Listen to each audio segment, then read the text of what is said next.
Hello, my name is Brian Freestead, and this is my game dev live stream. I'm working on my game called Vesuvius, and last week I was working on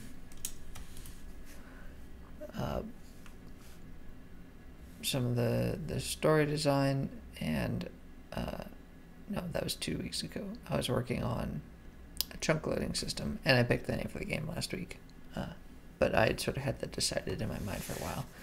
Most of last week I spent working on a chunk loading system, which went pretty smoothly, actually, and I got it done a day ahead of time. And so then yesterday, I was spending time breaking down the two stories for this sprint into just a ton of different parts. So they'd be smaller chunks, easier to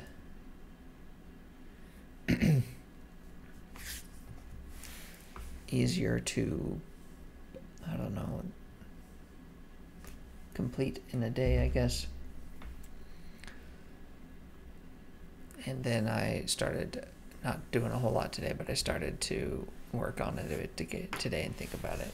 And the thing I'm going to work on first is going to be the main menu.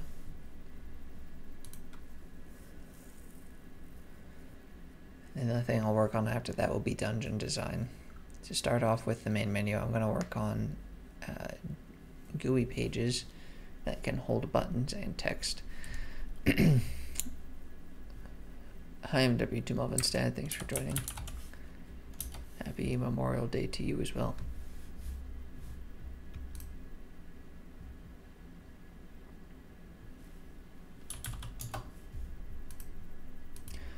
I was thinking I was originally going to bake some sort of system that would let me dynamically add buttons and text to a GUI page, and it would be very, what's the word? Dynamically sizing and orienting and stuff like that. And then I was watching this video from this YouTuber that I like, Game Dev Guide. This guy's really good. He's got a lot of really interesting programming-oriented videos rather than just like using the Unity interface and stuff like that. There's lots of programming that goes on top of it. It's very cool from my perspective because I'm more programming-oriented.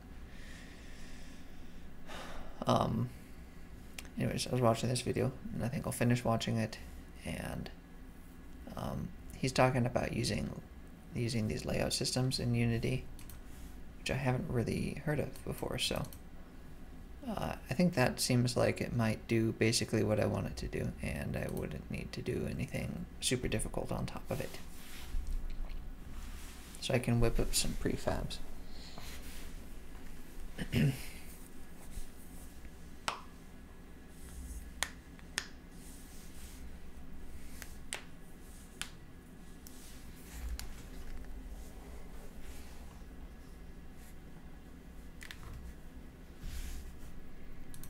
So I'm going to go to project, and then I have a UI directory inside of here, and make a folder for UI page, folder for UI pop-up,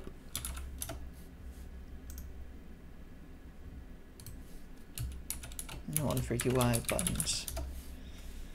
This is where inside of these three directories my scripts and prefabs are going to exist. The thing I'm going to start with is a UI page, and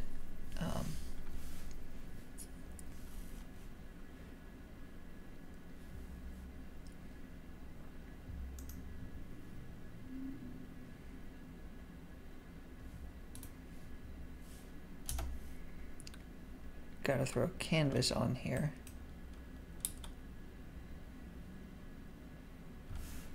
Let's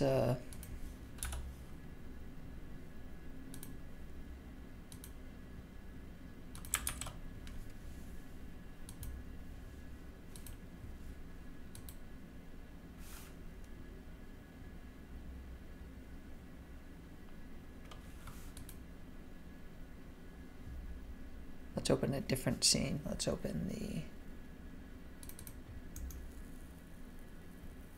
I guess I made a directory for this.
Okay, so the canvas here is scaled to the size of the camera.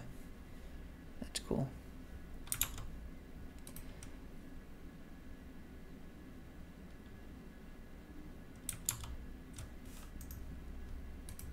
So here in the video he does something like make a frame and then he can add buttons to it and use this layout thing and it will like make them look cool. I'll call this a UI page.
What is a panel?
So then he adds in a layout group, and the layout group will let you specify some padding, maybe.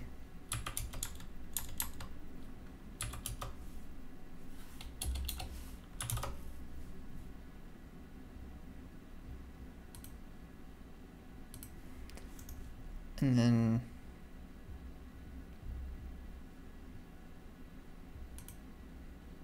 there's an image under here.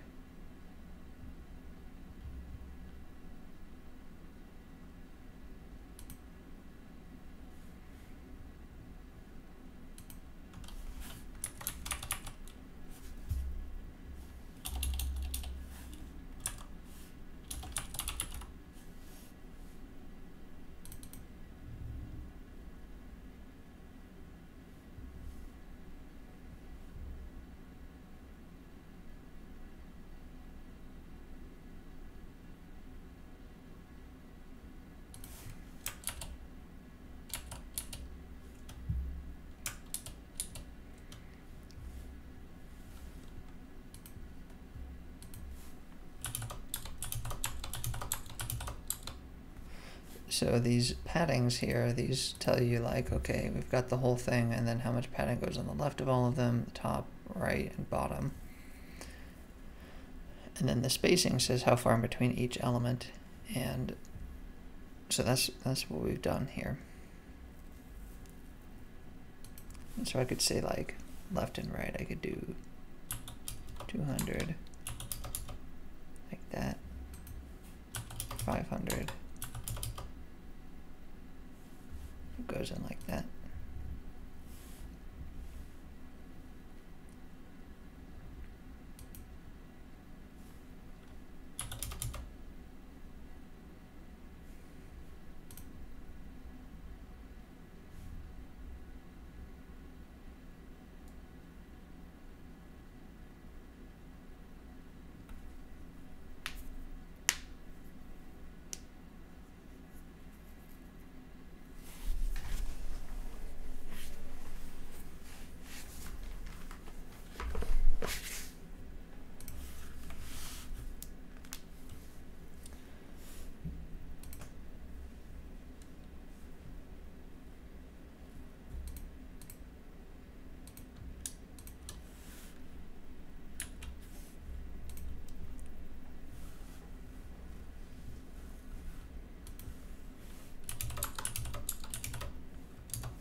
Call this one a vertical UI page, and we'll duplicate this, and we will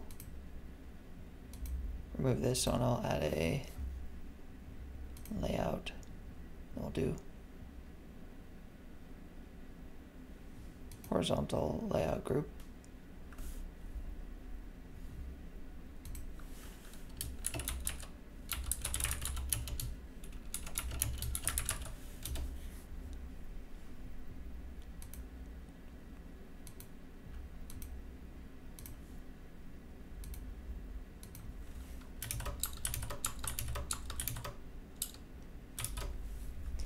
Put the same numbers into there, and we'll tell it to control the child size and stuff like that too.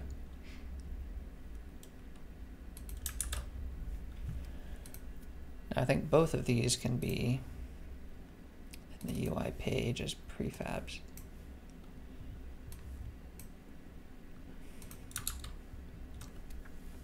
And then around here where I was watching, he's going to talk about something else called a what was it?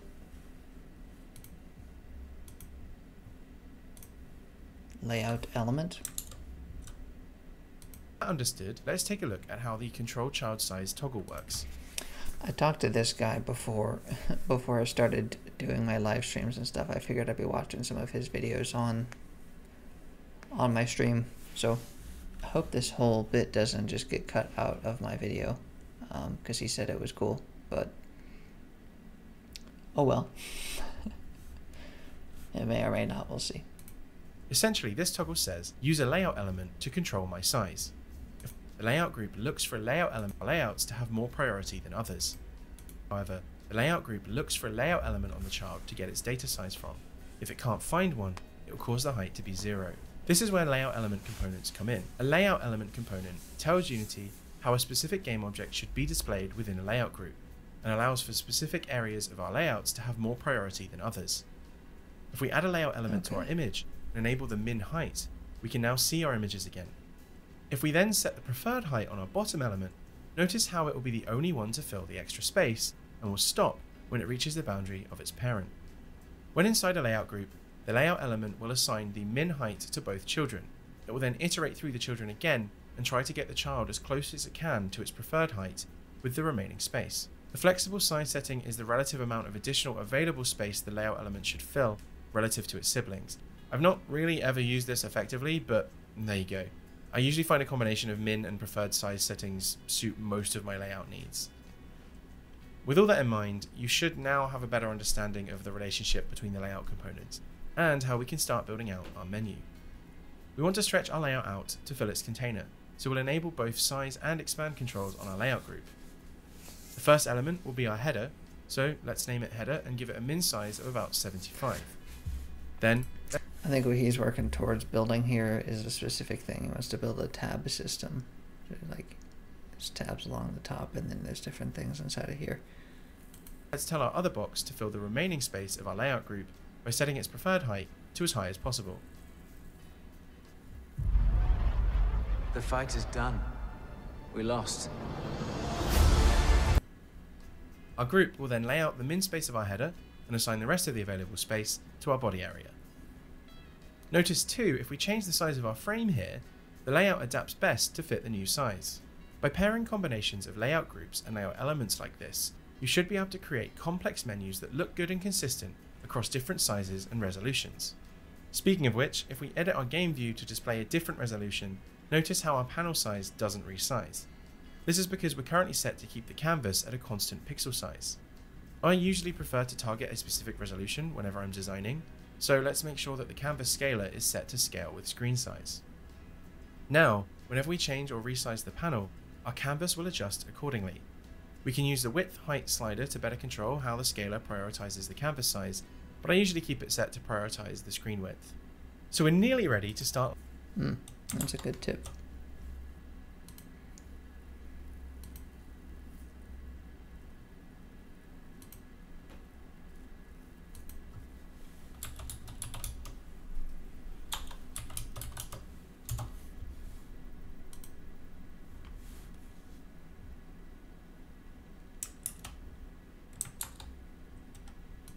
Laying out our menu elements. But there's one last thing I really want to do first. This background is a little distracting, and just darkening it behind our UI doesn't look too great either. One of my favourite features of modern UI is the ability to blur out the background each time a panel pops up. In Unreal Engine, this is built into their UI system. Unfortunately though, in Unity there's no support for it out of the box, so we're going to need to build a similar component that does this for us. You may or may not know already, but we can actually assign materials to our image component in Unity. This means that we can use some shader magic to achieve the effect ourselves by writing a grab past shader. It is worth quickly pointing out that this current solution will only work using the built-in renderer pipeline. This technique we're going to use requires a call in a shader to grab a texture from the camera as the shader is being rendered. This result means that every individual instance of the shader will also cause a call to the camera. The new render pipelines in Unity don't support that anymore for performance reasons, which is fair enough, but it makes it a lot more complicated now to do something like this. I've tried finding a workaround and reaching out to Unity about this, but as it stands, there's no easy way to stack and blur UI in the new render pipelines. It's been quite frustrating for me because this is a UI feature I use a lot, and so I've actively been avoiding the new pipelines until this is figured out. If it ever changes and a similar grab pass type solution gets added, I will be sure to update you. Literally, as I record this, Unity have released a new update to their universal render pipeline to support a feature called camera stacking. Unfortunately, it still looks like it's going to make this technique a bit more complicated to pull off, as you might need a new camera for each UI element you want to blur, which doesn't really sound ideal, but that might be a good enough workaround for you. So I've posted a link in the description below to an example from Unity that might help you with that. I'll explore it myself and may make a video in the future if I can figure out a clean way to achieve the same effect in the new render pipelines. Anyway, with that cleared up, let's make our grab past blur shader the traditional way. Let's create a new shader in our project and open it up. We're going to use a basic Gaussian blur for our shader, which is achieved by essentially sampling the screen from the center and moving the pixels in a given direction from an axis. So we need to perform 3 processes on the shader to get our blur to work. We're going to grab the screen texture and blur it across one axis, then grab it again and blur it across the other, and we'll mix it with our texture and color on our component to get the final result.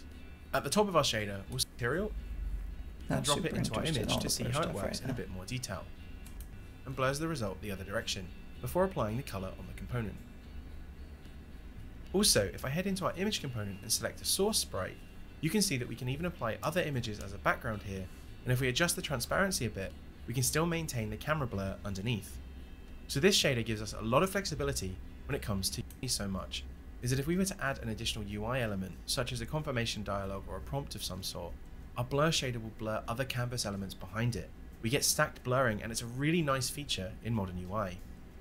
Knowing that we're going to want to use this elsewhere in our UI, it's worth defining some default behaviors for it and making our own component. So let's create a new script called blur panel. In here, we'll extend from the image component. Let's also make sure that there's a canvas group on our game object so we can fade it in and out. Then we'll add a property to define if we want the script to animate, and increase the blur on our shader at the same time. Now, if we look in the inspector in Unity, we have a slight problem. None of the properties from our custom component here are showing up. This is because we've extended from the image component, and the image component in Unity has a custom editor. So we need to write our own custom editor to get our properties to show.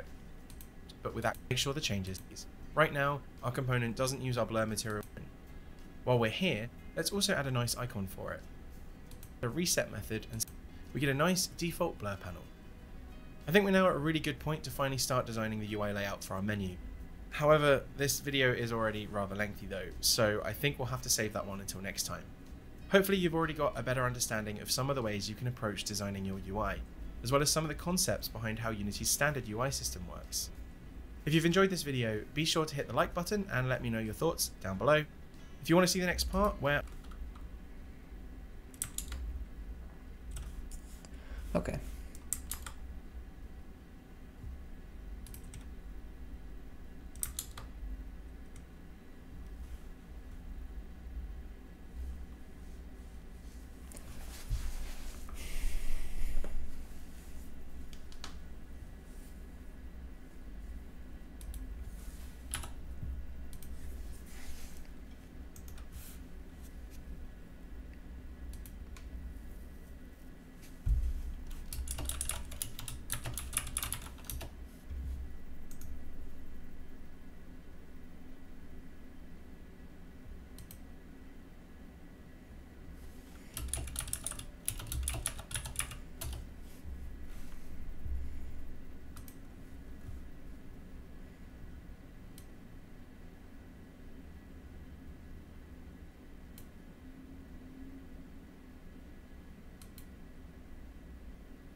So I think that when I add a layout element to here, it would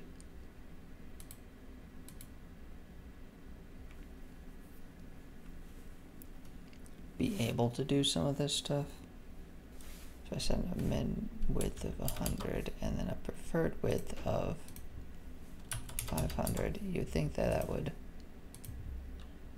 adhere to that, but it doesn't.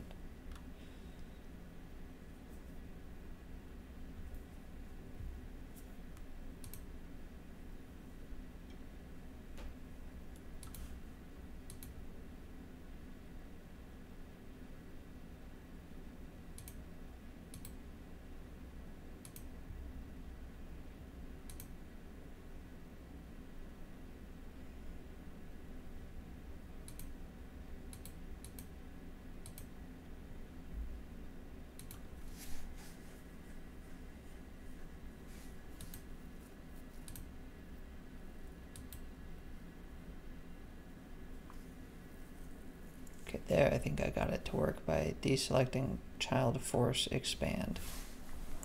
And some of this UI stuff I'll just have to learn by experimentation with, but it from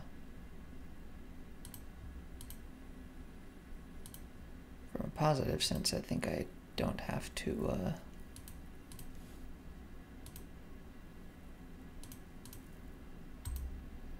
so I did middle center.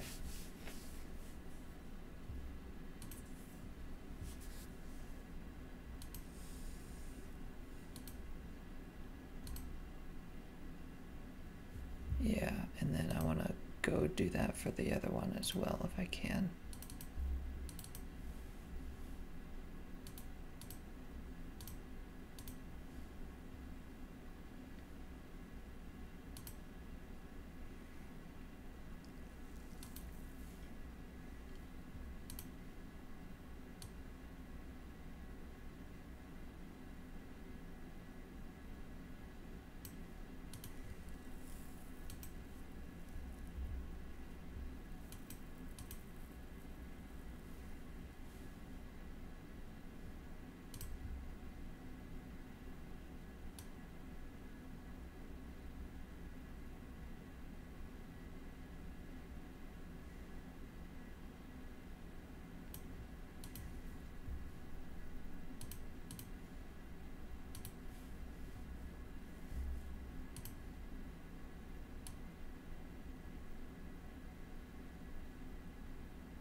Cool.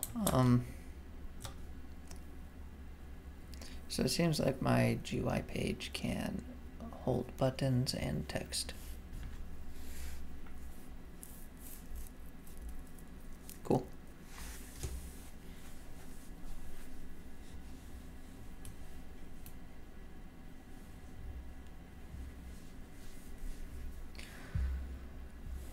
All right.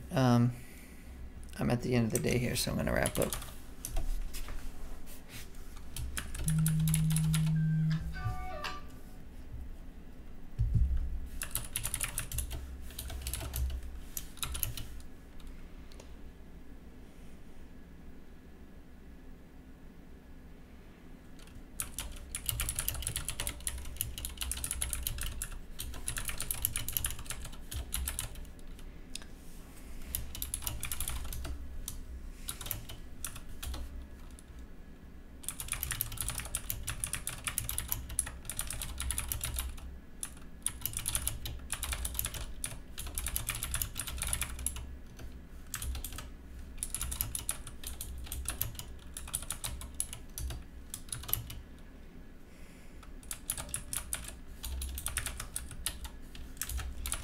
Learned about the Unity UI layout groups,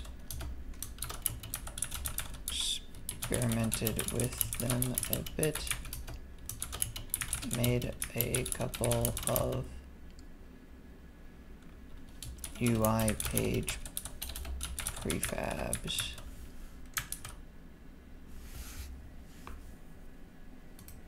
Don't need to save that. I'll see about watching the follow-up video because it seems like there's going to be one. Okay. Well, that's gonna be all for tonight.